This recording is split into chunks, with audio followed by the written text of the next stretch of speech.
যুদ্ধ পরিস্থিতি জরিমানা ছাড়াই লেবানন ছাড়ার সুযোগ পাচ্ছেন বৈধ কাগজপত্রহীন প্রবাসী বাংলাদেশিরা। বিশেষ ব্যবস্থার আওতায় তাদের জরিমানা মওকুফ করে স্বেচ্ছায় দেশে ফেরার এই সুযোগ দেওয়া হয়েছে। বৈরুতে বাংলাদেশ দূতাবাস জানিয়েছে, দেশে ফিরতে আগ্রহীদের নির্ধারিত ফর্ম পূরণ করে দূতাবাসে আবেদন করতে হবে। আবেদনের সঙ্গে ট্রাভেল পারমিট বাবদ নির্ধারিত অর্থ এবং প্রয়োজনীয় কাগজপত্র জমা দিতে হবে। দূতাবাসে সরাসরি উপস্থিত হয়ে আবেদনপত্র জমা দেওয়ার কার্যক্রম শুরু হয়েছে। বর্তমানে লেবাননে লক্ষাধিক বাংলাদেশি আছেন।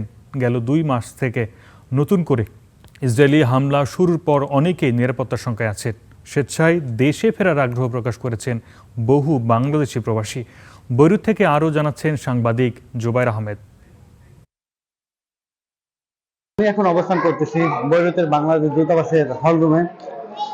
পূর্ব ঘোষণা অনুযায়ী নাম নিবন্ধনের প্রক্রিয়া শুরু হয়েছে। লেবাননের যুদ্ধ পরিস্থিতিকালীন সময়ে লেবানন সরকার একটি সিদ্ধান্ত নিয়েছে, যে সকল প্রবাসী রয়েছে তাদেরকে বিনামূল্যে কোনো জরিমানা ছাড়াই দেশে প্রেরণ করার একটা পর্যায়ক্রম হাতে নিয়েছে। এই অনুযায়ী শুধু সামান্য মাত্র জেনারেল সিকিউরিটি $110 এবং ট্রাভেল ভিসার জন্য $15, $125 এবং যার ইচ্ছা মতো টিকিট কিনে দেশে যেতে পারবে। এই প্রক্রিয়ার আজকে নাম নিবন্ধনের কার্যক্রম চলতেছে।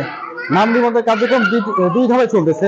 সকালে মহিলা এবং বাচ্চাদের জন্য এবং দুপুরের পর শুধু পুরুষদের জন্য এই নাম নিবন্ধন প্রক্রিয়া চলমান রয়েছে।